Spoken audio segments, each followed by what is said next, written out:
Well, good afternoon. Thank you very much for being with us. We are, what should we say, those that don't have a plane right out of here. So I'm really delighted that you're still with us. I thought that I would open this session with kind of a little conversation about why I was enthused to be the moderator. I have been an outsider to the standards world. I got my degree in standard performance, and by a quirk of fate, I ended up becoming the owner of a standards distribution business in 1985 in Silicon Valley. And ever since that moment, I have been faced with constant change because I have found myself in the world of information distribution at a moment when the world became computerized.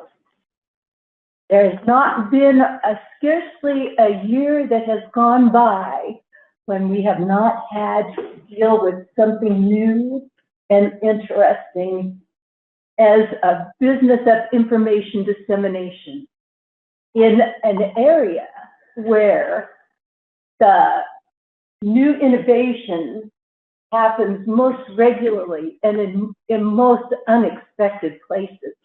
I can remember flying back east in the 1990s and being amazed that the billboards were for cars and mattresses and food, because everything, when you drive down 101, was this new technology and this new chip and this new whatever. And it remains so today. If you're in Silicon Valley, you can be sure you are going to learn from the billboards the latest acronym for whatever is the latest software innovation. For this particular group, I have a few observations to make. And I handed over the reins of my business to my son long ago and have been semi-retired for the last few years. And so I find myself being able to kind of take a look around at some things that when I was very busy in my business, I never had a chance to. And one of the things that has interested me so much is automated vehicles, because Silicon Valley, Sunnyvale in particular, is right where that's happening. And SAE has had a number of meetups that have been very instructive. I think I started to go a little over 5 years ago. And at that point, immense amounts of data were being generated by cars driving around. And every night, huge trays of hard disks would be removed from the trunk and fresh ones would be put in, and massive amounts of data were being analyzed to create algorithms to drive cars. Now, 5 years later, little drones are spinning at intersections that are of particular interest. And then the footage from the drones goes back and AI is analyzing it. And cars are being able to learn how to handle the intricacies of these interesting situations. So we're seeing several things. Number one, we're seeing a confluence of technologies. We're seeing lasers, radar, all sorts of technologies converging on a car, which used to be a mechanical device and now is a computer on wheels. We are seeing a standards industry that for years, the only ones that were really capable of managing technology was ITU. ITU, if you want to call somebody in Africa from the States, you can't have different telecommunication standards. You have to decide your telecommunication standard first, and then you implement. But the rest of the standards industry, ISO and ITU, have always been in a situation where technology kind of rolls along, and then the standards community comes and sweeps up and gets everything all nice and neat, and then the next technology comes along, and then we kind of clean it up. We can't do that anymore. Technology is forcing standards organizations that have not been presented with rapid change with a mandate that we have to be ahead of the curve, because if we aren't there, it's going to slip away from us. And then the third thing that I really noticed is that we're all human beings, and human beings love everything to be the same.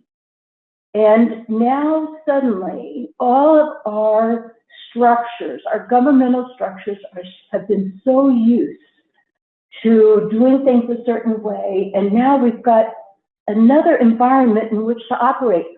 We know we need to operate the same. We need the same human constructs to be able to have a civilized community, be it online or wherever, and yet the whole notion that you're in a foreign world makes you unsure of how you're going to actually implement those things.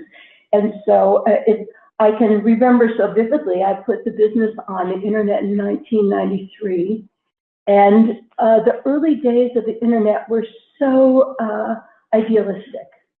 And recently I was in a federal grand jury, and we had to deal with things that happen on the internet that are so shocking, and you think to yourself, ooh, yeah, it's people that make things what they are. And sometimes people are very idealistic and wonderful, and sometimes they're not so great. So it's my pleasure to be able to bring to you today 3 people that are working in areas that are right at the edge of change, and certainly for the standards community. We are involved in communication. There is no way that we can stand back from these changes. We have to move forward and embrace them. And I hope that the session is helpful to you in that regard. So now I've got to change my glasses and work off my phone to get the bios of each of my speakers. Worse yet, they're all French, so you know that I will not say one name correctly, but we'll just do it anyway. They're going to say them eventually, and they'll say them correctly. So I'm counting on that anyway. So, okay, fantastic. The Wi-Fi doesn't work as well as I expected it to, and so I'm able to get these bios on my iPad as I had anticipated. Our first speaker is Virginie Debord. Yes,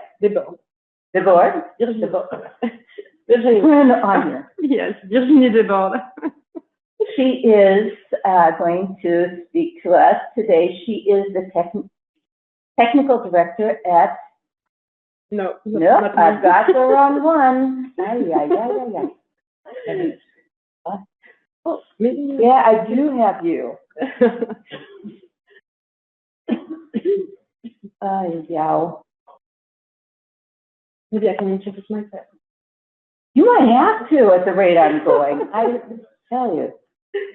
After more than 20 years experience in various certification bodies as a management systems auditor and innovation manager, Virginie Debord is now in charge of AFNOR Certification's Digital Trust Division. This unit's mission is to develop voluntary certifications in the field of cybersecurity, data protection, and artificial intelligence. She also leads the AFNOR Group's digital trust practice. The role of this practice is to coordinate actions of the group's 4 main business lines in this area. Yes, thank you, Claudia. You're welcome. May I begin my presentation, or is it? Okay. Okay, thank you, Claudia. So my presentation today will focus on standardization in the field of artificial intelligence. Just on the first slide, yes, but first, why do we need standards in artificial intelligence? Because we need AI in which we can trust. We need a trustworthy AI.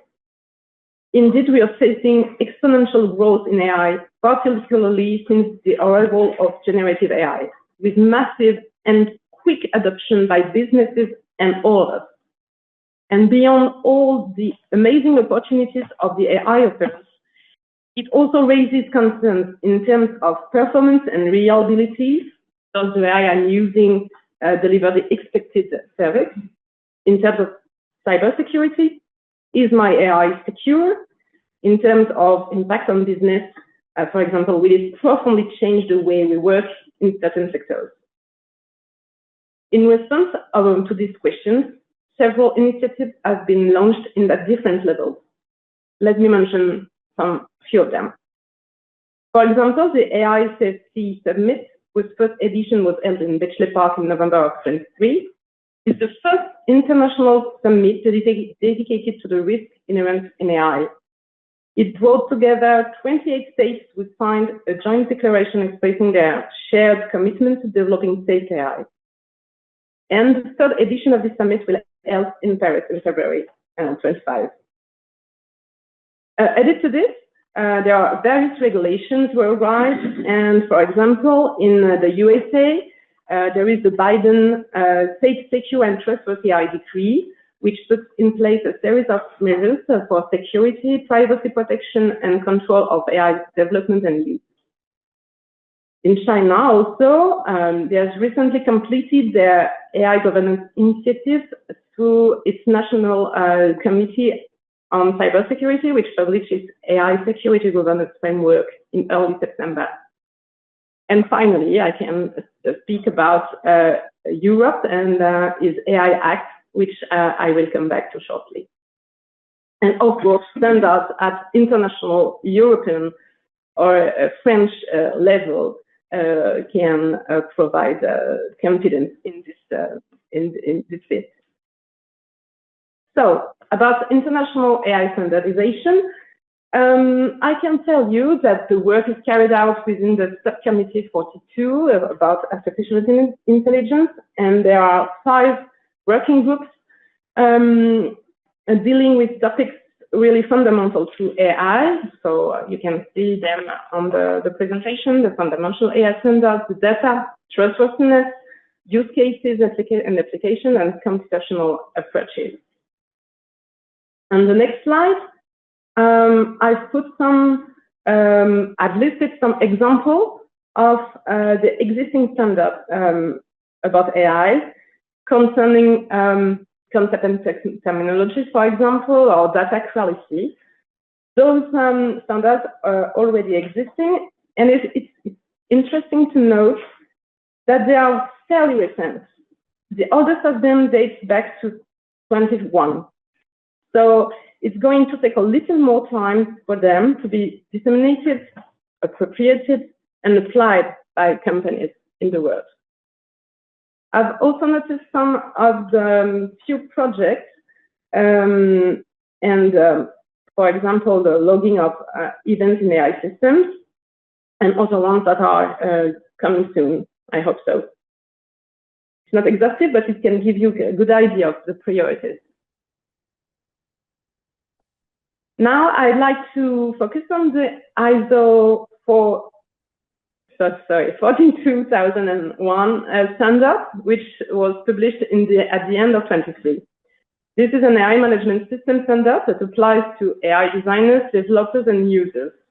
And like other management system standards, it is based on the principle of continuous improvement and adopts the high-level structure, which will facilitate its integration to the other management systems. For example, the 27001 for the information system security. The benefits expected for the implementation of this standard concern the following topics that you can see on the slide for responsible AI, AI governance, or best practices that you can have in this standard. On the next slide, you can just have an overview of the content of the standards, and you will recognize the high-level structure, particularly in the requirement chapters 4 to 10. And this is the interesting point is the Annex A that contains the requirements specific for technical provisions to be implemented in the field of AI. So this standard is really interesting to help companies to structure their approach to AI. And the technical standards I have mentioned earlier can support this application of this management system standard.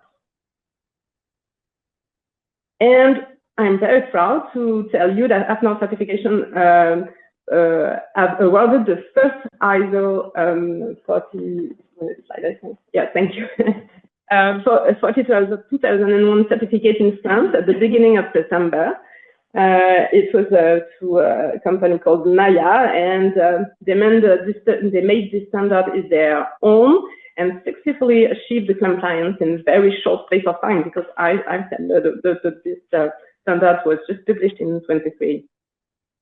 And as far as we are concerned, we are able to quickly train and qualify auditors to perform this audit, so we are very proud. Just now about the European level of standardization.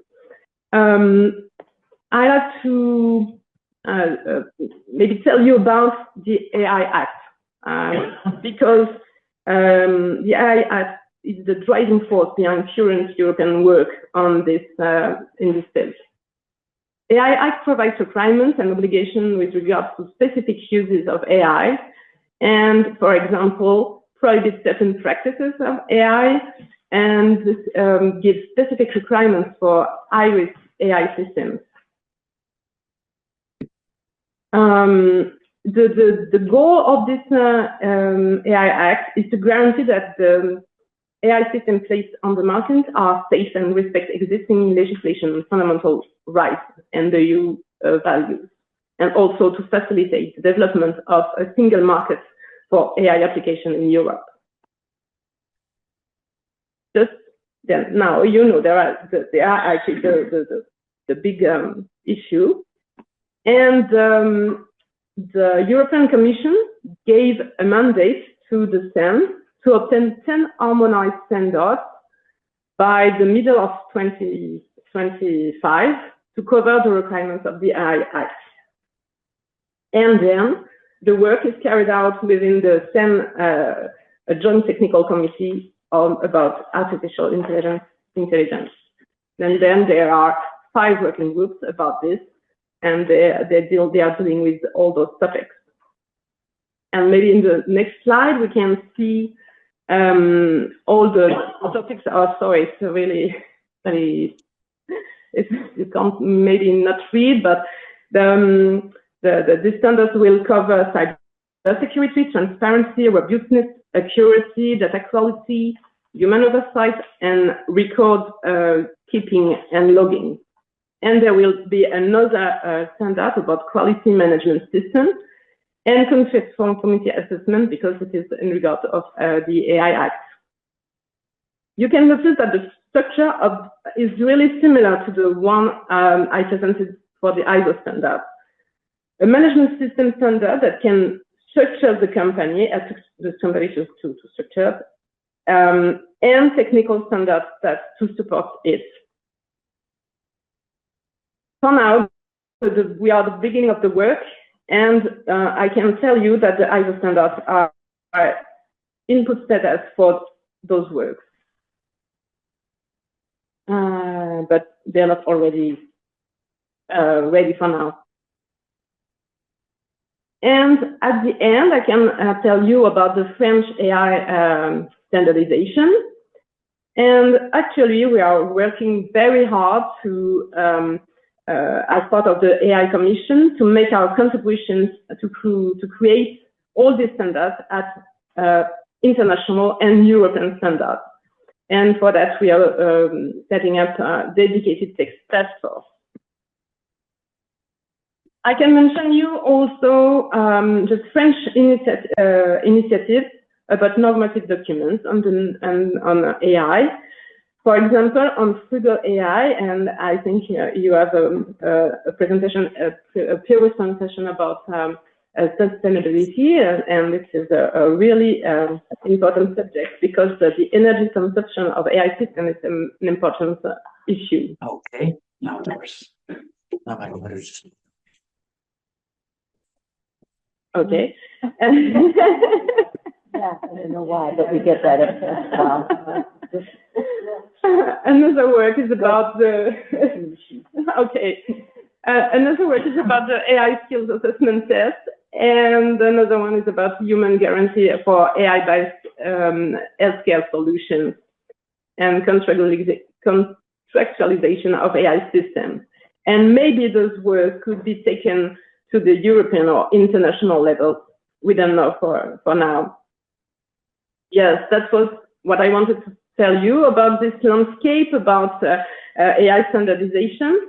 But we need to be aware to this landscape because it is likely to evolve rapidly at the same time as this technology that is really quickly evolves.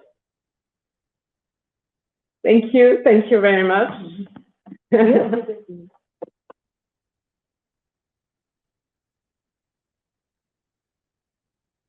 Thank you. That was really, really, really interesting. Now we have Manuel Francois. At 63 for Manuel Francois, the smart building and more broadly the smart city has always been the center of his professional activity. To this end, in 2012, he founded the Smart Buildings Alliance for Smart Cities. Yes, younger. I try to make him, which he chaired until July 2022 in order to constitute a virtuous ecosystem around the challenges of the environmental transition of buildings and cities while relying on digital tools. In June 2023, he decided to set up a new organization dedicated to data governance.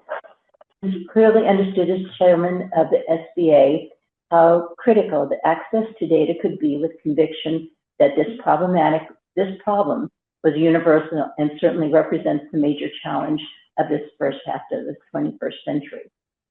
To bring these changes into a global vision of society, he advocates the third urban revolution. Aware of the importance of digital technology in responding to today's major societal changes, he is now focusing his actions on data governance. Manuel Francois also manages Western Europe for Ocean GmbH, which carries a key technology for the Internet of Things because it is wireless and battery-free, allowing buildings to be instrumented in a non-intrusive and completely sustainable way. Thank you, Mr. Francois. Yeah, thank you. Okay, I thank you, Laurent. First, yes. First, I thank you, Laurent Berlet and Acanor, for the invitation, and of course, AFNOR. So I'm very happy to talk here, and very humble. Yes, you are right. I founded this new organization a few years ago after having set up this organization, SBA, Smart Building Alliance, dedicated to smart building and smart cities, because I noticed that the access to the data was crucial. And this topic couldn't be treated only in one organization dedicated to cities or buildings, but it is global. It is a case of society. And I discovered that it was Far West, worldwide. And I told myself, we need to do something. And if nobody does, or of course you have government or organization, but it can be also a citizen initiative. So that's the topic of this organization, Data Governance Alliance. With this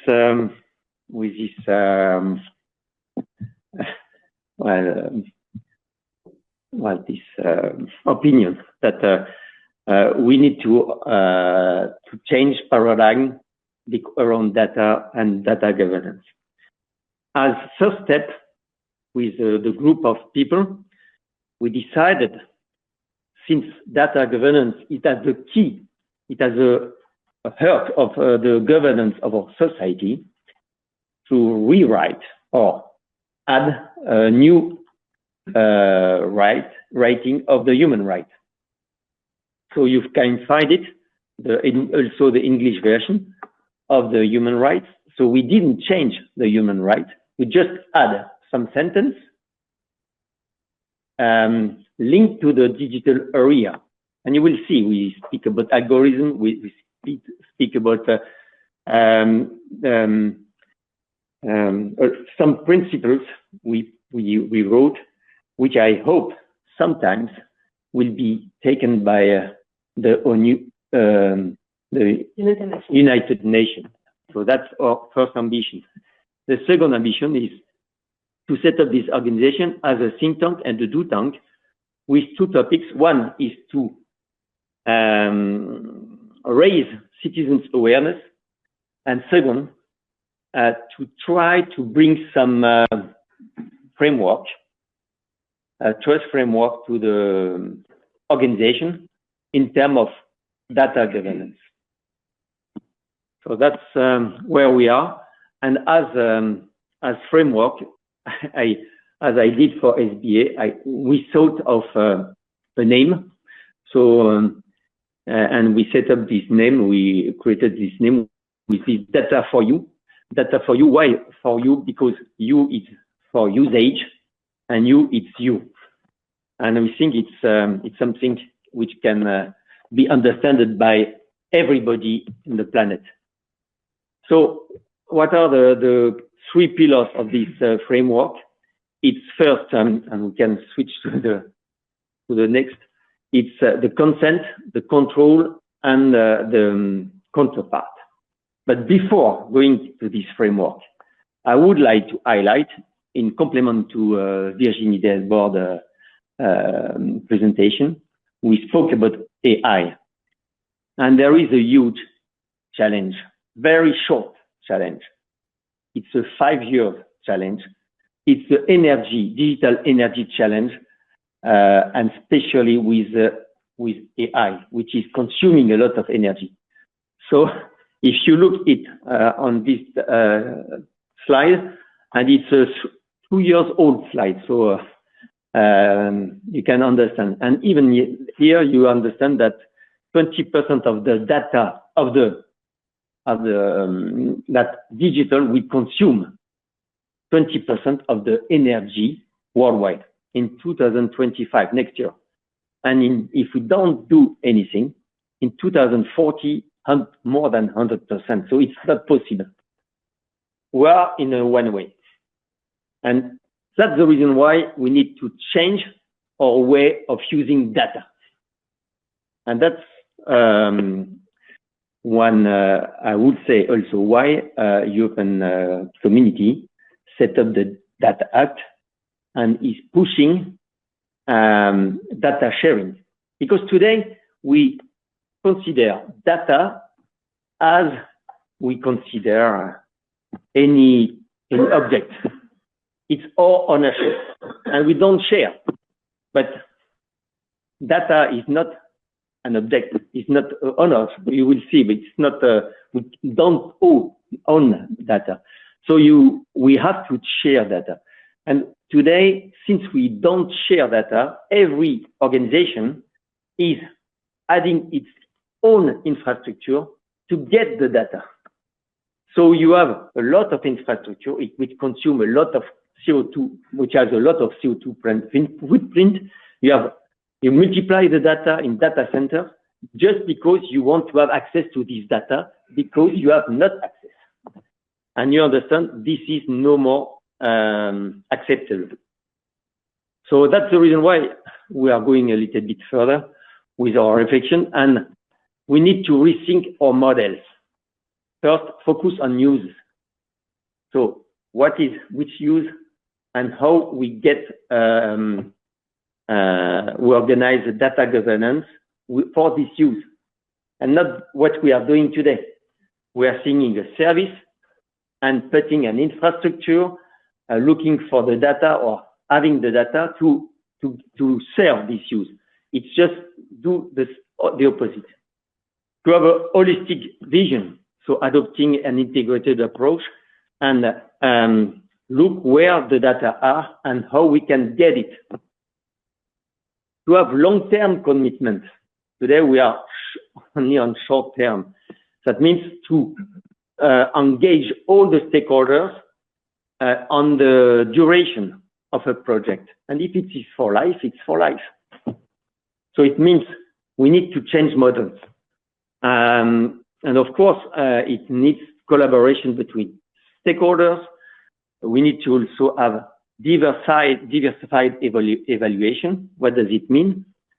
In complementary to, well, let's say, to money, have other indicators like CO2 footprint, like water, like recyclability, like impact on biodiversity, health, and so on. To have new indicators to evaluate a good or a service. I think it's crucial to answer the current challenge.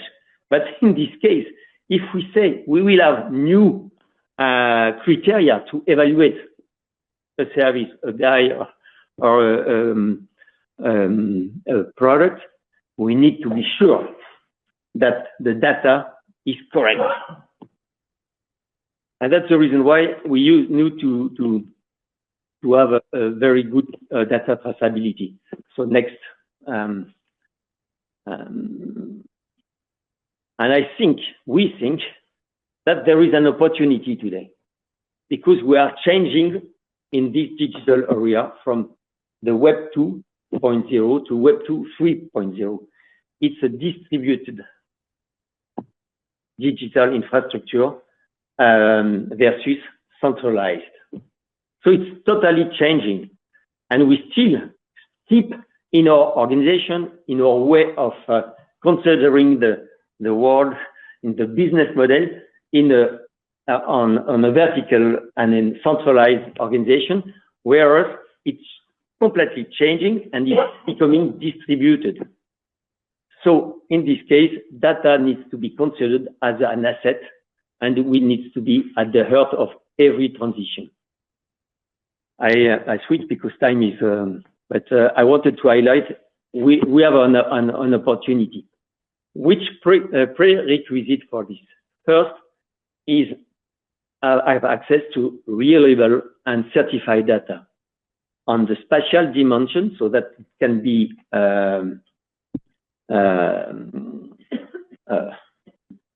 evaluate and it can be certified, the spatial dimension, the temporal dimension, and also the quality of the metadata. That means to have a clear traceability of the data and the from the beginning. That means it's that each piece of the data is high quality and you have a traceability.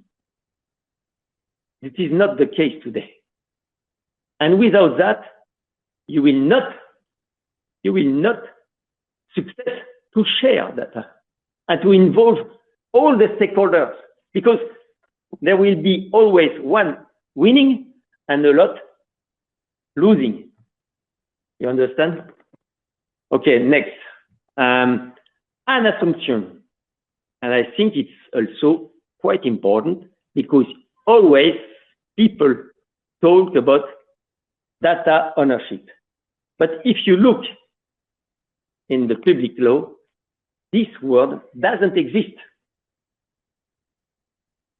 You cannot speak about data ownership. It doesn't exist in the public law. It's not applicable in of exclusive ownership. You can speak about copyright, but that data ownership. And I think it's very, very important. Very important. I give an example. If you take a picture with your camera, the picture is not your ownership, because it's your camera, because it's your face. It's exactly the same with the data. So I think it's quite important, and that means that's the reason why we need to have this traceability about data. And as soon as we have this traceability and we have put in place a data governance model, then to share the data. So we are just at the eve of a new world. An assumption. So next one. So here we need to consider data as an asset, and that's the reason what the Data Act is promoting, with the target of creating or initiating a new economy around data sharing and data exchange. And for this reason, I think certification has to do something, at least concerning the traceability. Next. I mentioned that there won't be smart building and smart cities if there are no new business model. I'm totally convinced. So that's the reason why we need to invent new business model around the access and the sharing of the data. And as soon as you have it, then you will be able to speak about smart buildings, smart cities, because all the stakeholders will be linked in the duration on time. It's a new model. I don't say that it's the actual model has to be thrown at the dustbin, but we have to invent new business model in complement to the current models. If you say we don't want our own model, then it doesn't work. If you say we need to invent new models with new criteria, new evaluation criteria, then it will work. And if there are new evaluation criteria, you need to have a clear measurement tools. Okay, so that's what I want like. So here, the 3 pillars of data for you is consent. That means, oh, I consent the usage of my data. It needs to be free, unlighted, non-coherent. Oh, I keep the control of the data, access, quality, reliability.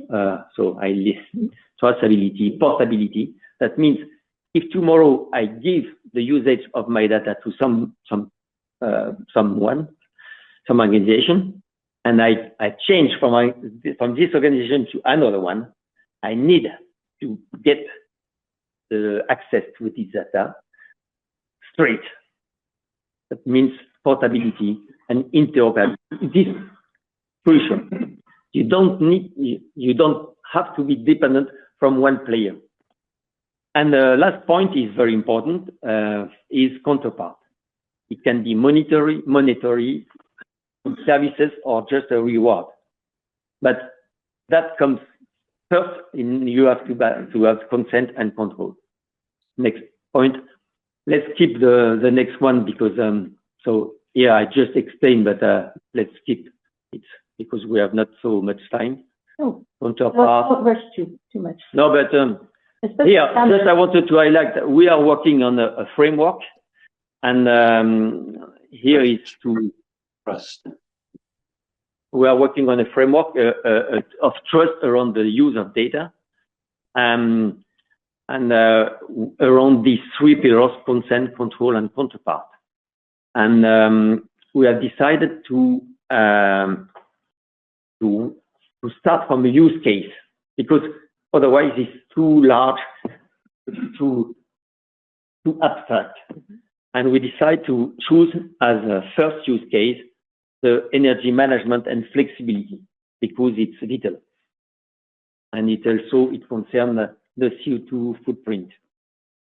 So we are just starting with on it, and we are working in accordance with the EU, what is doing at the EU. And our target is to write this framework, and at the same time, and I wish we can work on it together to write also a kind of data scoring. So that means if I'm a owner of this building, and I have a data scoring about that means, oh, I have access to the data here, the quality of the data, the security, and if tomorrow I sell this building to another one, he knows that he has no problem to get access to the data, that the data are high level, high quality, and secure. And we think that this indicator is very valuable, and it's also crucial for to reduce also the carbon footprint of the buildings, and you can then adapt this data scoring to any kind of use cases. Here you see what is doing by the EU, and if we speak about interoperability and data scoring, that means what is important is to work on the interconnectivity, interoperability from one data space to another. And that's exactly to enable data sharing. So avoid that everybody keep data in one closed data space or data center, but more that everybody can exchange data from, and it's freed. So that's and we will adapt it to energy first. I think time is running, but maybe very quickly the last slide, the over.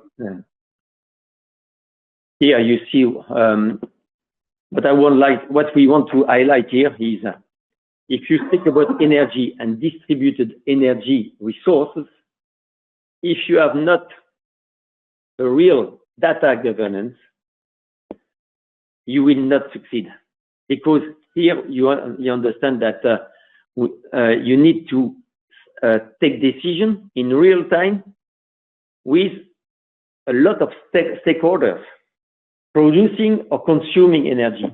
And we are entering a new world where the producers are also consuming. For instance, because you have photovoltaic, PV solar, or you have a battery in your car, and you will sometimes buy energy and sometimes resell energy. So that means then it's distributed. That means you need really to have access to the data in real time, and time and space. These two indicators needs to be very, very well noted, not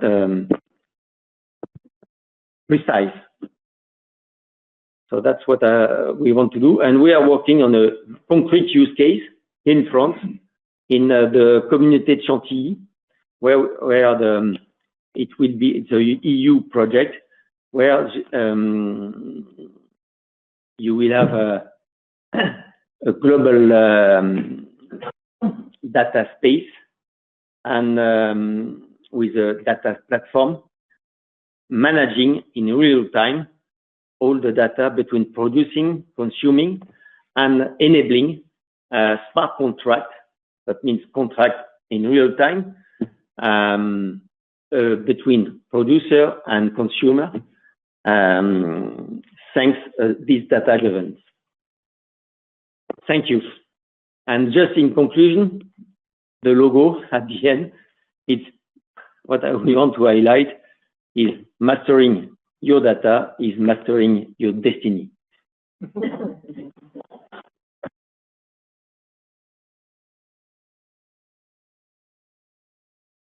Before we put your presentation away, could we go back to the word counter? Is that what I'm thinking of? I don't know the definition. Maybe it's a wrong definition. It's a wrong translation. Counterpart Yeah. So it's, en français, c'est contrepartie. Est-ce que hein?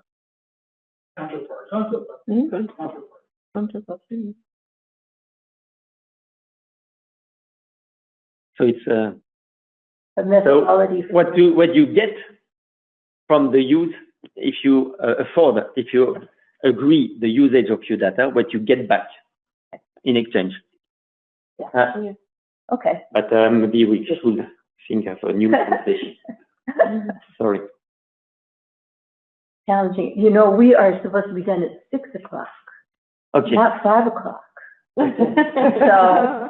you're doing everyone in the room there. I don't know if they realize how forward-looking you are. Okay. My last speaker is Catherine Villeneuve, the Technical Director at UNM, Union de Normalisation de la Mécanique. Mechanical Standards, yes. The French Sectorial Standardization Office for Mechanical Engineering, Steel and Rubber Industries, operating on behalf of AFNOR. She works in the safety of the machinery sector more than 25 years.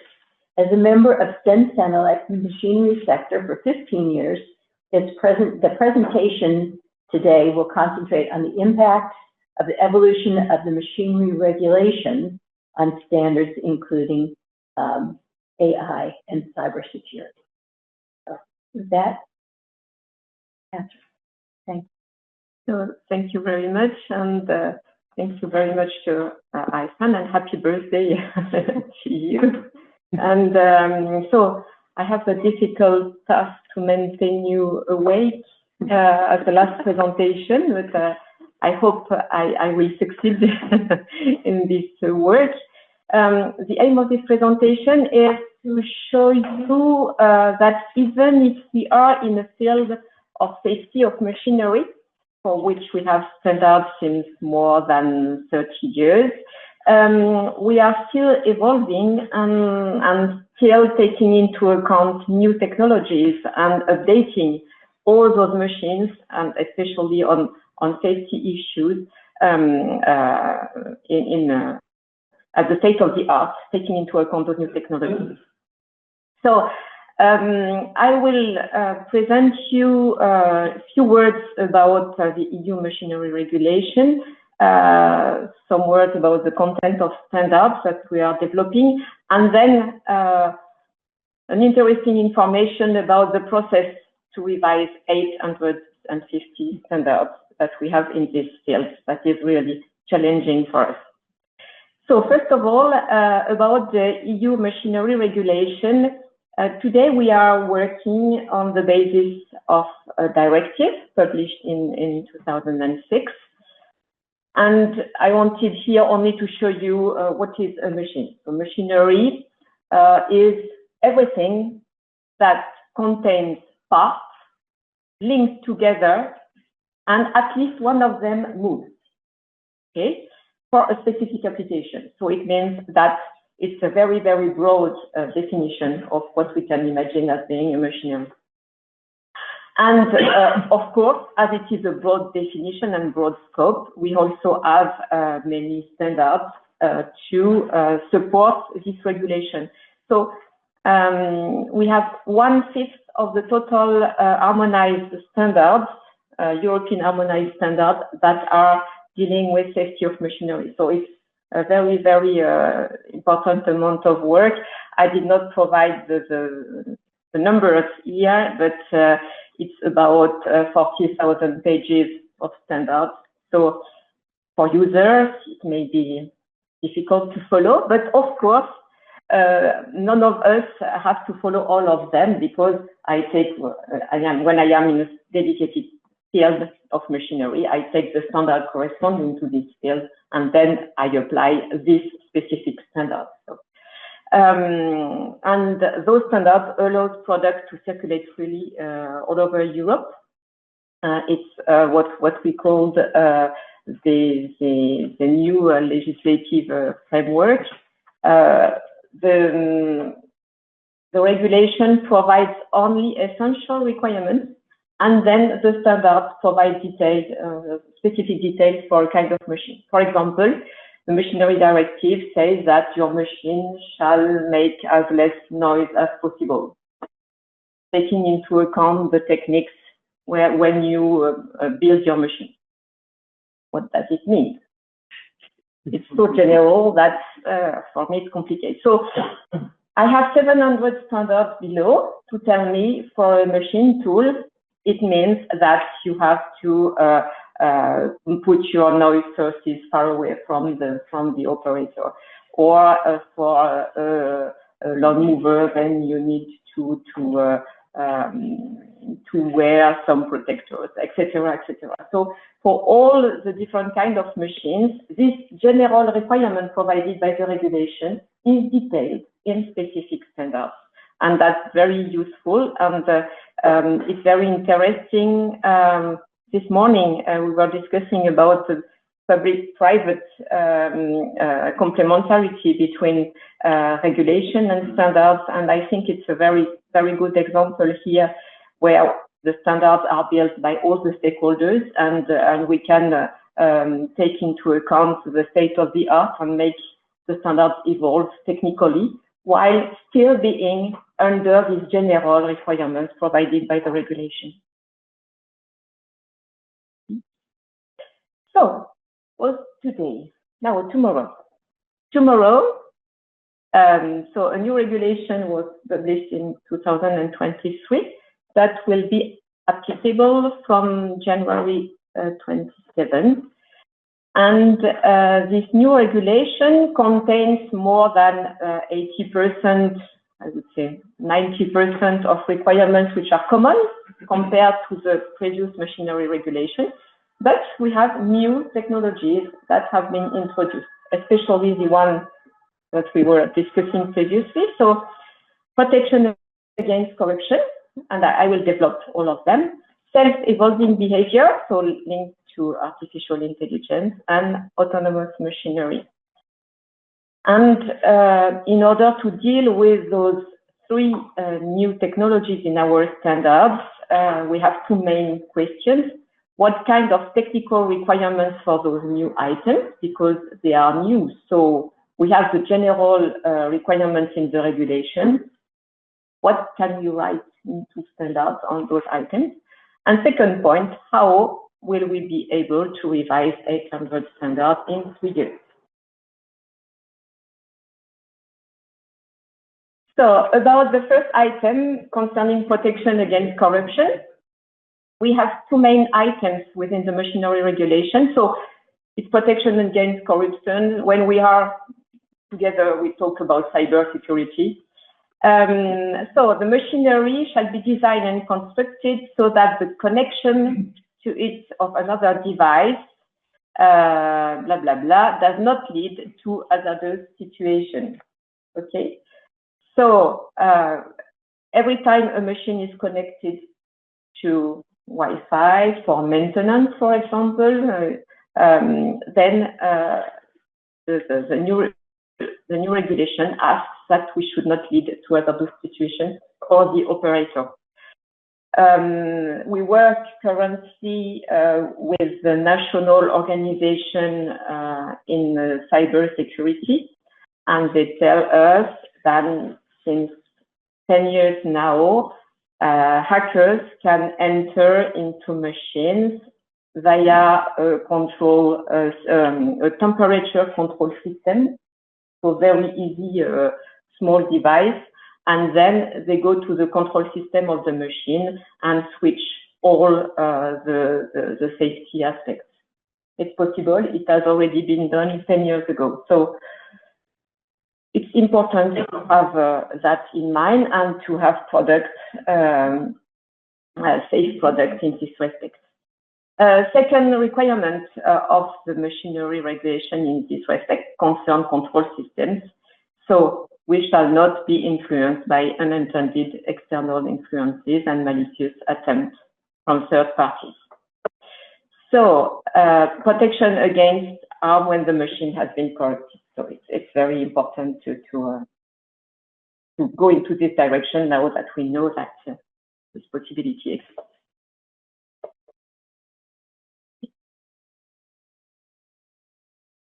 So this was the content of the regulation. Now I go to standardization. What are the aim and the goals that we need to reach?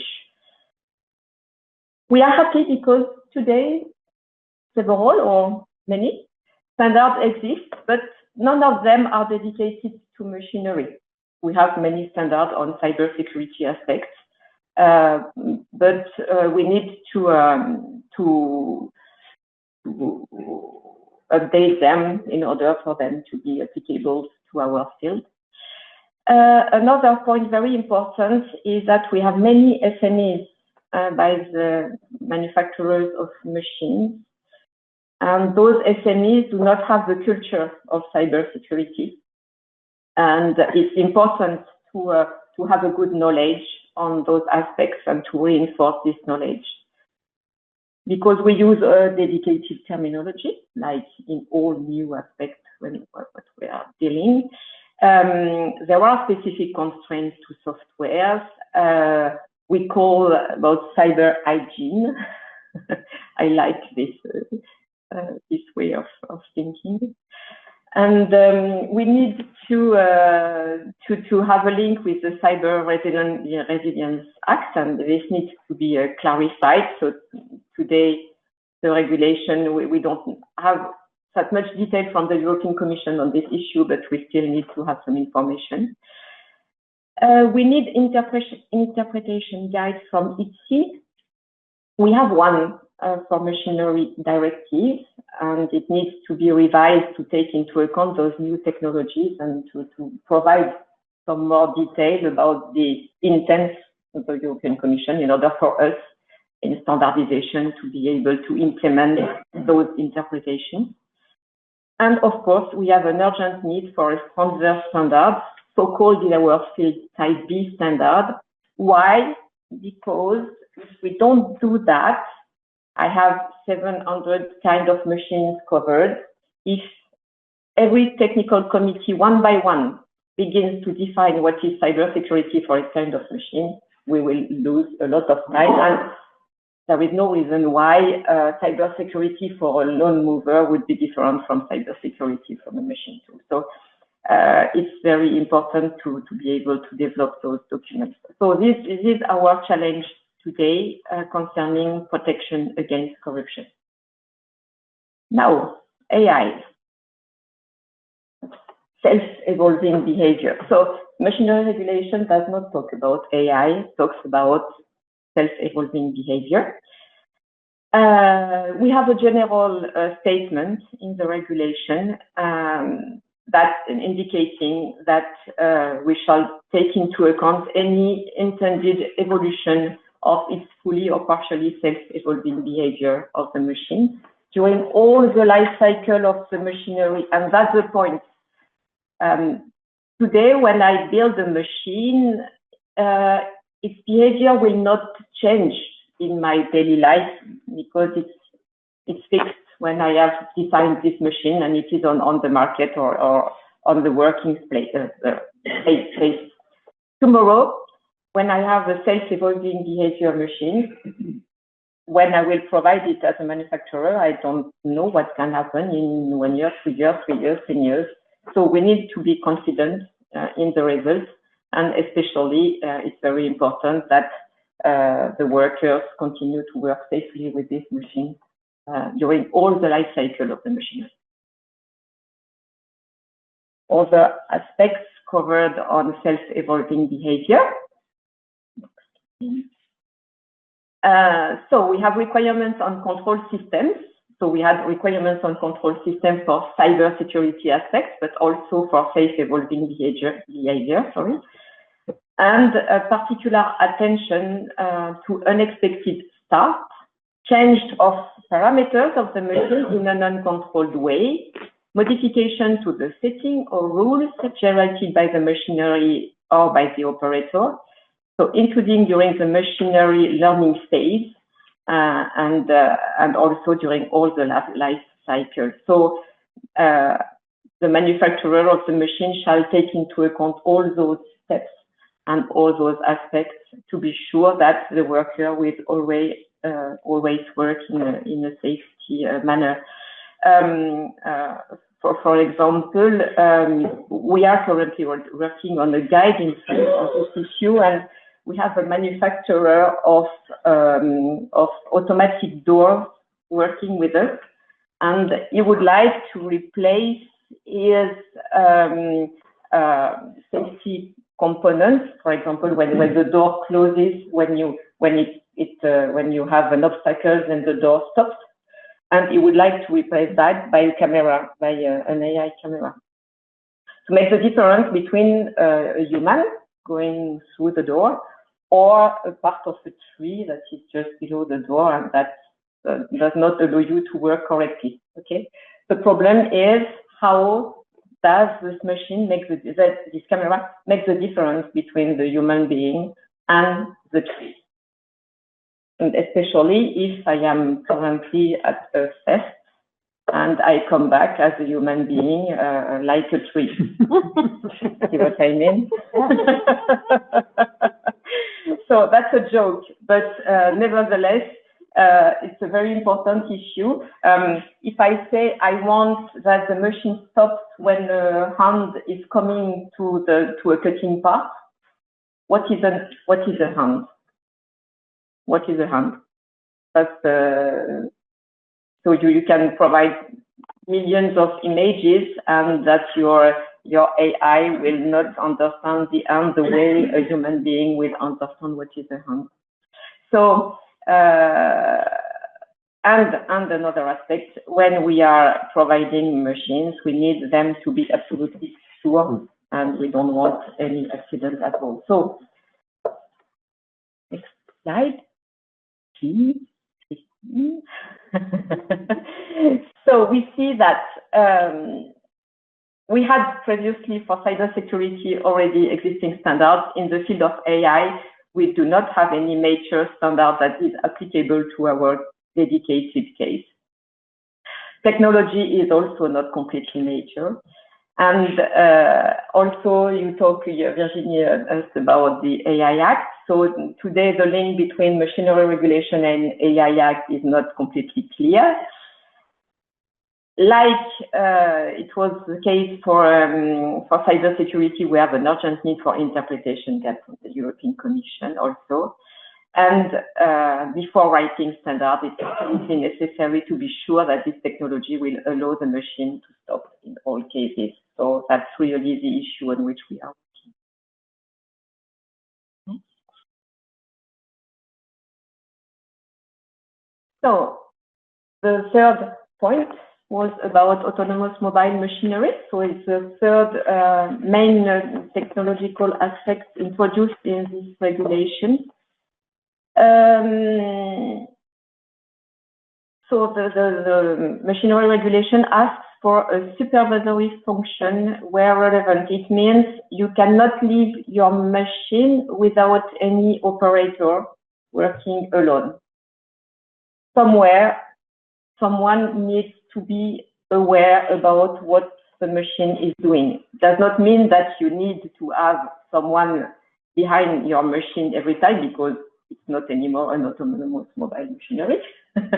But it's only the fact that somewhere someone can have a smartphone and the machine tells him, hey, I have a problem, or things like that. So it's important to always have the link between the machine and somebody, and this supervisory function is very important. The movement of those mobile machinery shall take into account the risk related to the area where it is intended to move and work. And it's important to develop enclosed zones for the machine to work. I don't know if you have automatic lawn movers in your garden, but those automatic lawn movers have a dedicated zone where they can operate. So in your garden, it's not to allow the lawn mover to go somewhere else and to crash. But here it's to say that in this zone, we are sure that the people who are there are aware about the fact that there is an autonomous mobile machine, or there are no human beings at all. So we have developed several standards that provide zones in which the machine is operating. So that's very important to have that in mind. We are also working on a robot and cobots. So the robots that work with humans in parallel. So the robot provides you parts, and then you work with these parts. You give your part to the robot, and the robot share it with another machine, things like that. So that's also very important to be sure that the robot will not change its behavior and fight against you, for example.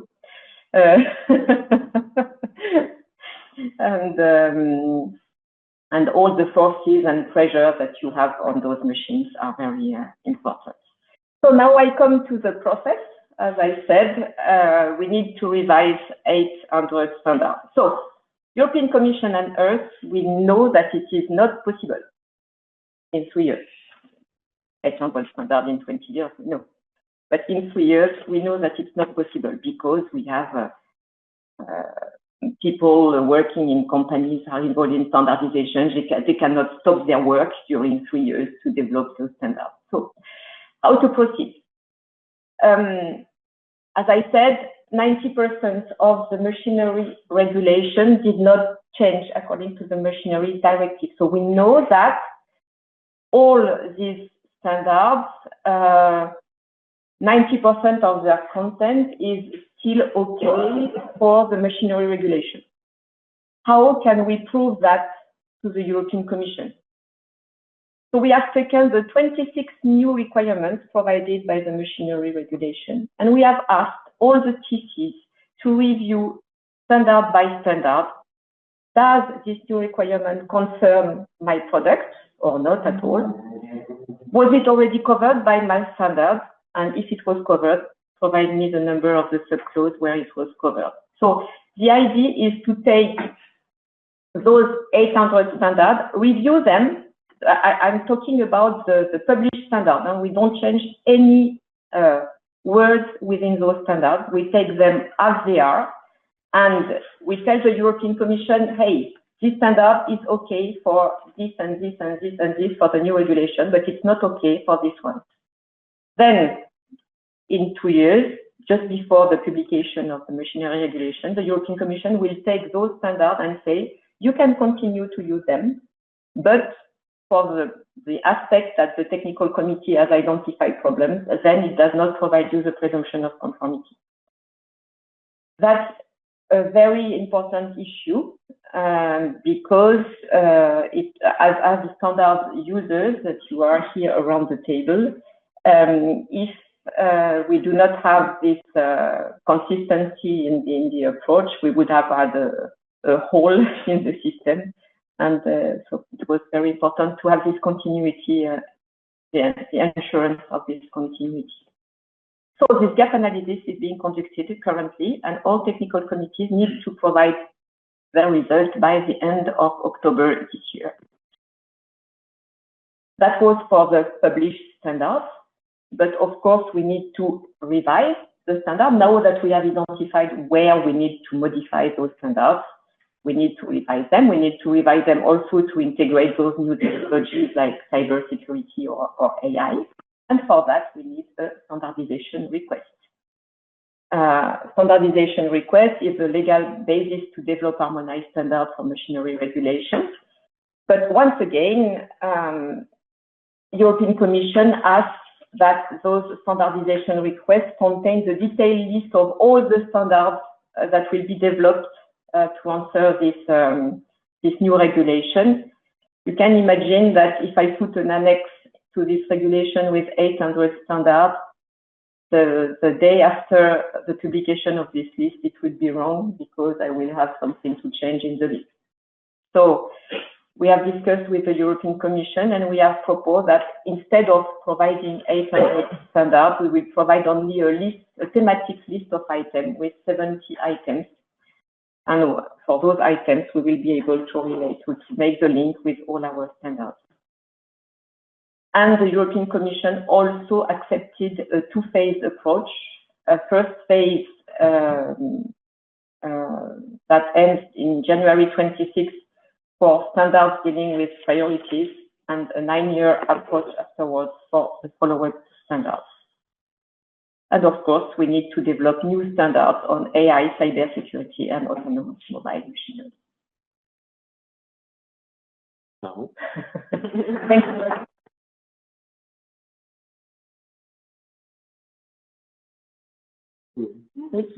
You guys are great. I've really enjoyed all of your presentations, and I have to say I'm snickering as a standards user because the directive has put you as a standards body to do gap analysis, then go through the pain and misery that you cause every time you change a standard for the people that actually use standards. Every time a standard is changed, it has the same effect within an organization as that change of the directive is done for you and your standards. So you can imagine how people feel about trying to deal with. And many of the same issues crop up for a standards user, as you're finding clarification. What do you really mean? What do you really want? Yeah. Right? And I think this exercise of gap analysis is very helpful for the European Commission for the citation of the standards to the OG, but also for the users and also for the writers of standards, because now they know exactly where they have to modify and to adapt the content. Before we go to the questions from the audience, I have one more question for you on this particular issue, because I know certainly in the field of medical devices, where I'm very familiar with the directives and their impact on manufacturing, you have 3 years to try to get that 850 standard set back into conformance with the new requirements. Once the new standards are published, how much time is industry going to have then to meet the changes in the standards? Are they going to also have 3 years? Are they going to have less? Are they going to have more? What's going to be the ripple through effect as we try to get these changes from the regulatory scheme actually into the products? So in most of the cases, the European Commission allows 18 months to be able to update your product. That's in general, but here we are in a specific case where from the 20th of January 27, the manufacturers absolutely needed to provide machines in conformity with the new machinery regulation. If you have standard or not, all your CE marking will have to be on the machinery regulation and not anymore machinery directive. So that's the reason why it's important today to identify in the published standard where are the gaps and where are the problems, because I will provide you an example. For mobile machinery, there were no requirements in the machinery directive about the belt, okay? And now it's written that you absolutely need to have a belt for those mobile machinery. Let's imagine I have a standard where it was written, it's a recommendation to have a belt. So this statement in the standard is wrong. So we will have identified it. So the manufacturer will know that this is wrong in the standard. I have to do something else. So, you know, this transition will be done like this. The manufacturer will, with the gap analysis, they will know where are the lack in the standards, and they will, if standards exist in between them, of course, it's easier for them to update. But if no standard exists, they can take the pace of the regulation to update their product. So there is this kind of transition period like this, and also some tools that we will provide also. Thank you. Now, do we have questions for the panel? Please, Martin. I had a question for Virginie. I come from the automotive industry. I'm Martin Konrads from ANP Germany, treasurer of Ifan. Come from the automotive industry, and in the automotive industry, we do the standardization preferred on ISO level, because automotive is a worldwide market, and we make European standards only if they are required for European regulation. Now, I heard from you that you talk about AI standards on European level. Yeah. Although AI is a worldwide trend right now, so what is the profit doing that on European level and not on ISO level? Yes, AI is an international level, but the European Commission decided this AI Act for the EU market, so you can't go through this. We try to put the most of the requirements, the ISO standard requirements, in the European standards. It's a discussion with everybody, as you know, and for the standard it's consensus. So we don't know what will happen in the standards in the few months.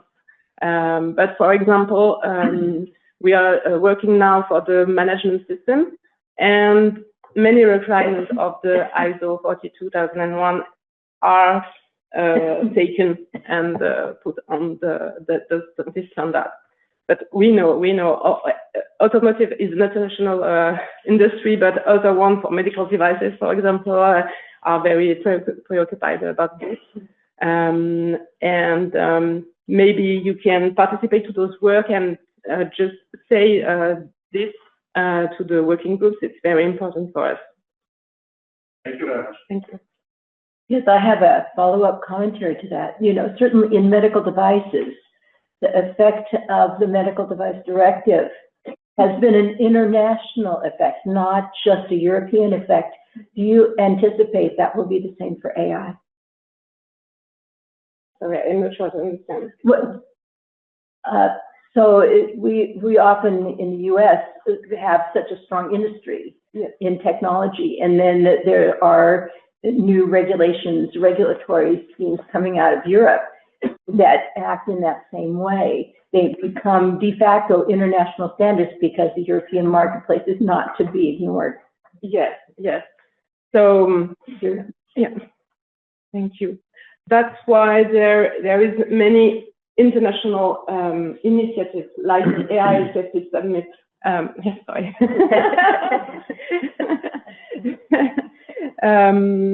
And I think everybody has the same goal. So it's nice that everybody wants to save AI. So we can find, I don't know how to say it in English, but the minimum requirements that everybody is okay for this. So I think maybe we can have, I hope we will have it worldwide. That's not sure because there are many different ways to understand what is safe AI if you are in US, in China, or in EU.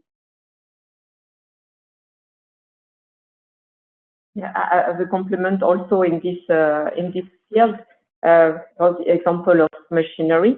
For the example of machinery, at the beginning, for the first machinery directive, of course, we had to develop standards quickly. So the European Commission asked Senelec to develop those standards, but in a very short time after this publication, those standards were transferred at the international level because, as you said, the markets in most of the cases are worldwide, and all the markets prefer to have international standards than European ones.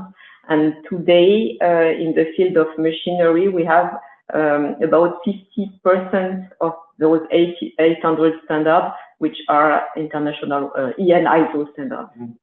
So the first issue is done at the European level because we have a request from the European Commission to do that quickly.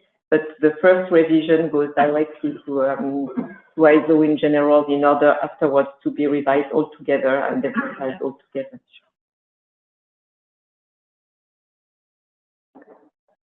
It's been a fantastic session. And, I was just sort of thinking a little bit about some of the themes that were coming out. Sergio and this morning, Lana, about this sort of link between the regulators and the technical standards. Mm-hmm.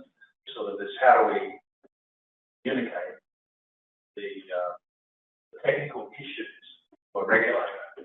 This is the point I think about the change of steps versus change of standard. Of course, it has massive significance, particularly international.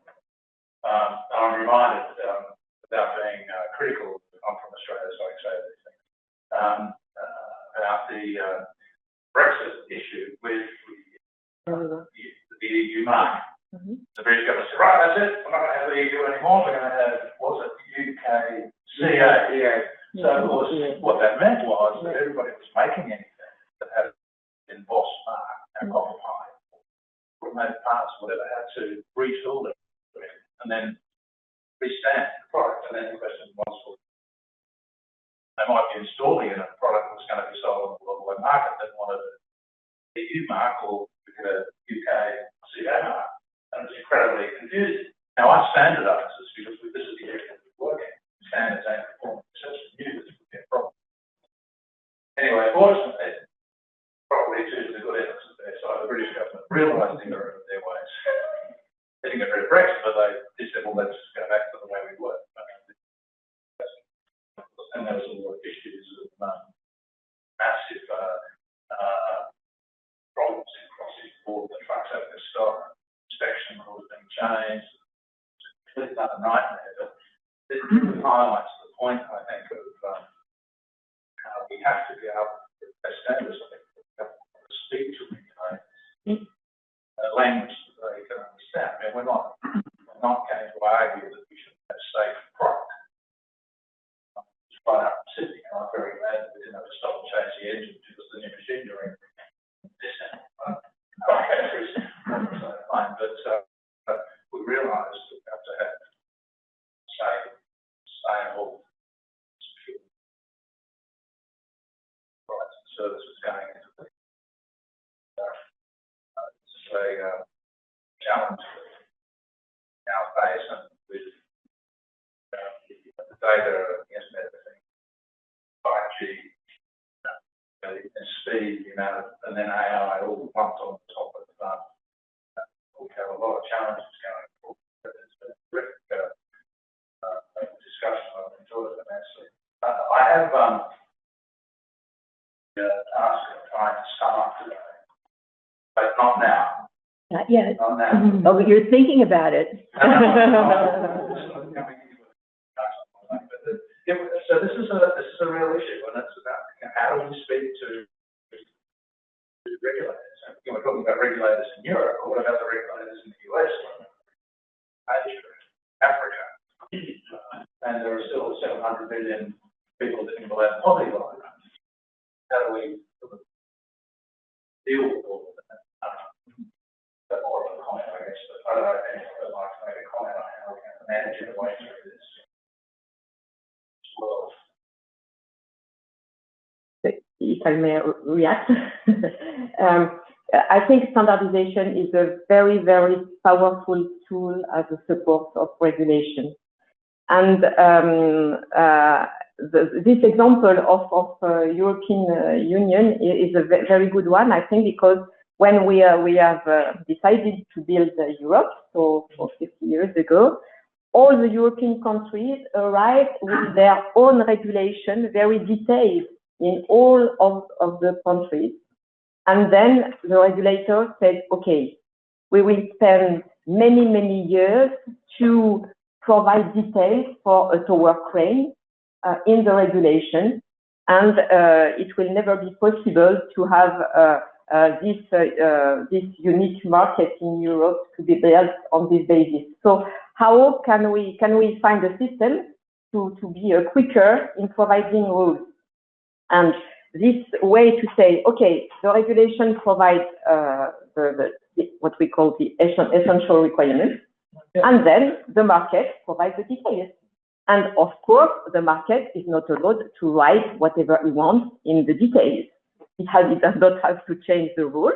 So there is someone who reviews the standard to take care to say, okay, I confirm that the content of this document is in conformity with this regulation.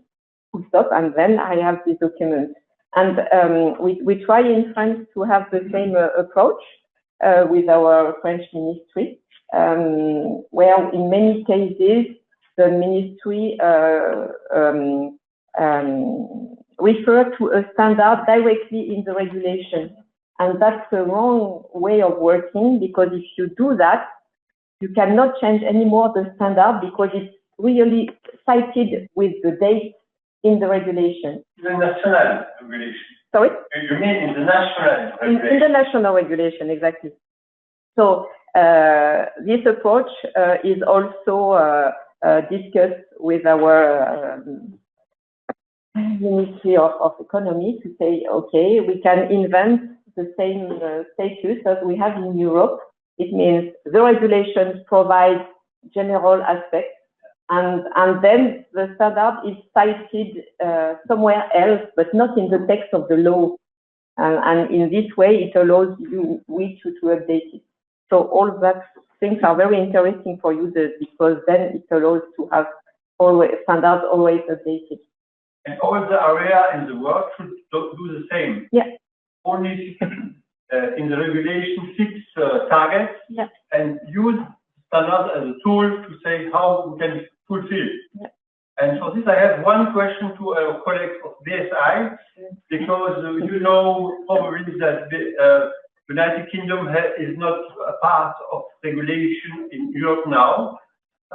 Will exist the same regulation as EU regulation in UK or not?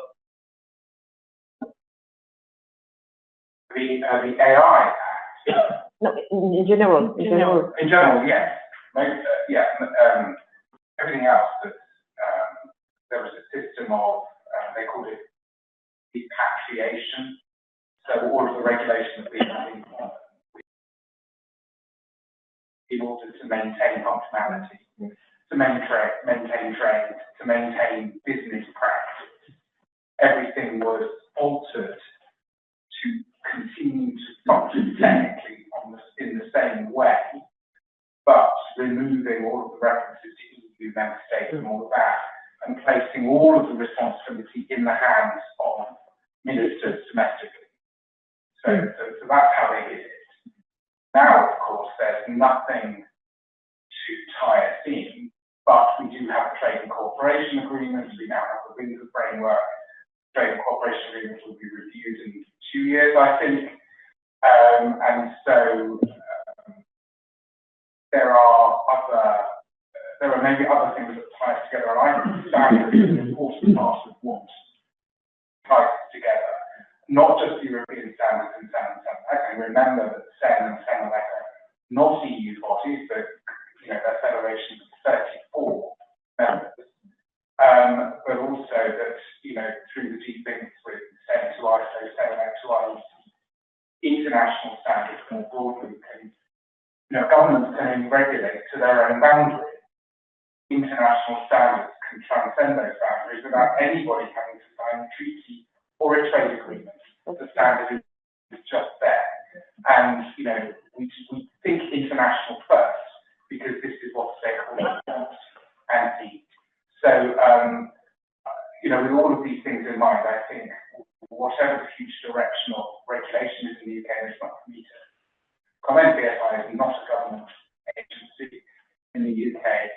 It is a matter for the government, but there are things like existing business practice, trade, and all of that keep us tied more closely to the rest of the world anyway. I would like to redirect the conversation for just a bit to Emmanuel, because there's some aspects with regards to this concept of data sharing through consent that hold particular interest for me as someone who's interested in standards. First of all, I have kind of two questions. First of all, do you feel that the technologies required actually are in place now, or are you envisioning that there are going to have to be functionalities that you're going to need that are not covered by current technologies? And as we move into an era of smart standards, this is an actual issue for, particularly in the US, the concept of standards that reference other standards, and when you go to use one document, you may need to move over into another document and then back again. And the whole business model for standards, the use of standards has now, because of this concept, come into question. How are we going to move into a future where I can be in an ASTM standard and they reference an ISO standard for one paragraph? I have to flip over to the ISO, read that paragraph, and then come back to the ASTM. How, for your counterpart, how is this going to be attended to? Is that kind of, is that in parallel to what you think of when you think of your own data sharing, or is it a little more complex? Yeah, I threw a whole bunch of stuff at you. Thank you for the question.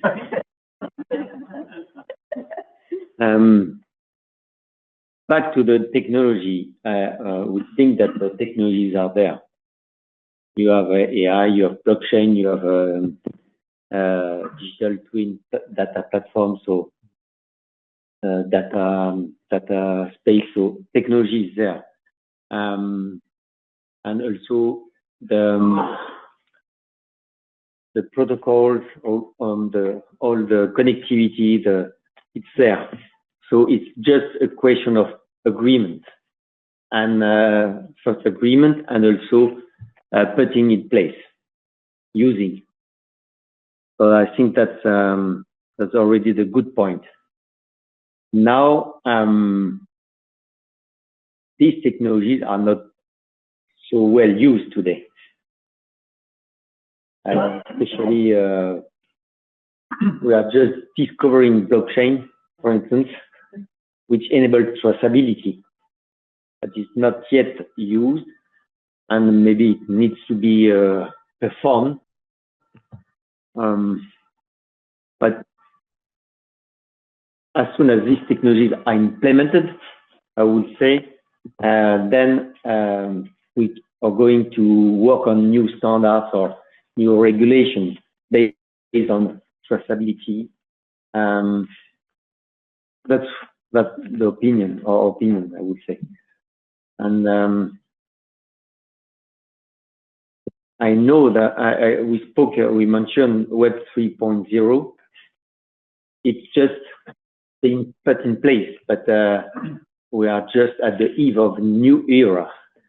I think we need to have to pay attention, to look cautiously to what is happening, and follow up this with regulation and certification. That's the recommendation I would have, if I can answer to your question. And today I wouldn't say we have the real answer. Yeah, I think what you said, that traceability is very important. And for example, so we want to avoid to use PDF files for our standards. Standards are sets of sentences, okay, and drawings and equations and so on. Okay. I give you only a small example to tell you, okay, this paragraph comes from ASTM, and this was the one from ISO, and this was the one from CEN. I am designing a boiler, a pressure vessel, a very, very big pressure vessel, 5 meter height. If I do this pressure vessel in one part of the world today with the standard of this part of the world, I build my pressure vessel very heavy one with few verifications.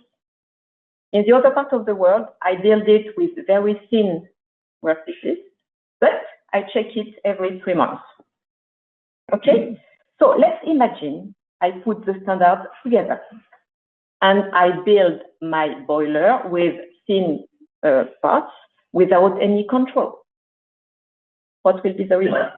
So it's very important. So my example is only to show you that standards are built in a set of other standards, so they are to be read together in a specific context, and it's very interesting to have all the requirements applying on one product as set of sentences all together. But I need absolutely to know as standard user that this sentence that I am reading is in the context of this system. Else, our sentences will be completely lost. Wonderful. Thank you. Thank you. Do we have any others? Yes. Certainly, Martin. Yeah. Just another question concerning artificial production of ISO 39003. Specific aspects for autonomous vehicle safety. And this standard is already released and I doubt if it is well known in the community of the IA standardizers. Because if it was, there are principles in it that can be used not only for automotive, but also for other AI-driven machines or AI systems. My question, do you know, have you ever heard about 39,000? 39? No. Ethical aspects for autonomous vehicles. Okay. I take good notes. Another standard user, astute observation. But Laurent, by the way, since I've got you in front of my face, thank you very much for choosing our panelists today. Laurent has been vital to this. This is really, if he weren't, he should be moderating because it's his panel. But thank you very much. Oh, wonderful. Thank you. I have a question for Emmanuel, for my friend Emmanuel. Emmanuel, how you can avoid that very big companies like Microsoft, Google, and so on, so will be the owner of the data? And have you a risky life now or not? Yes.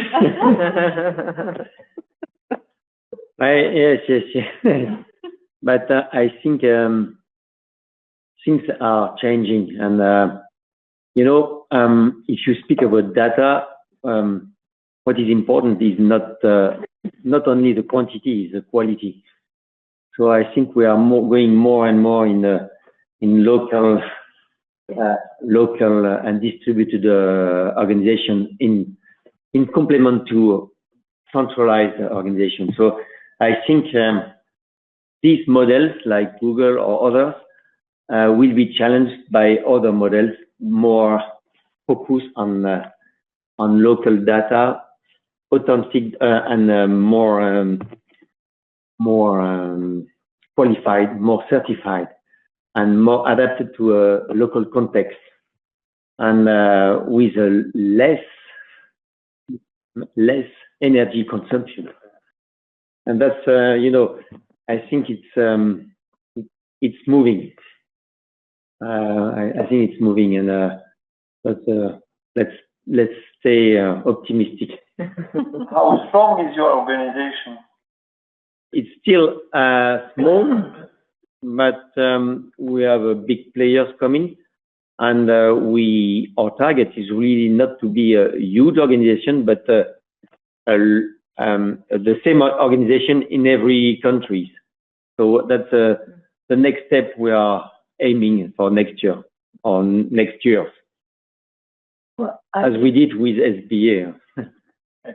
It is somewhat of an internet model. We see the energy grid in the U.S. People, I have solar panels on my house. Why do I do that?